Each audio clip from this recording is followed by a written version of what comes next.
പറഞ്ഞത്? സ്നാപ്പ് കട അല്ലത്, ഇത് സ്നാപ്പ് കട അല്ല, തേപ്പ് കട. തേപ്പ് കട പറഞ്ഞാ എന്താ അറിയോ? തേപ്പ് കട പറഞ്ഞാ എന്താ അറിയോ? തേച്ച് പോയി പറഞ്ഞാല്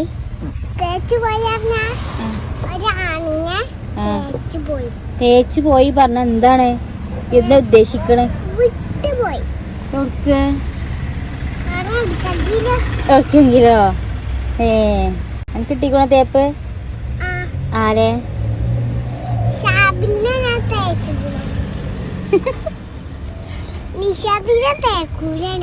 ഇല്ലേ, നിഷാദിന് ഇഷ്ടാവാൻ കാരണം എന്താ? നിഷാദിന് ഇഷ്ടാവാൻ കാരണം എന്താ?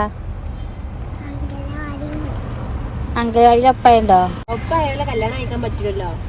അപ്പൊ എന്താ കാട്ടാ? രണ്ടാൾക്കും മെച്ചൂരിറ്റി ഉണ്ടാവല്ലോ.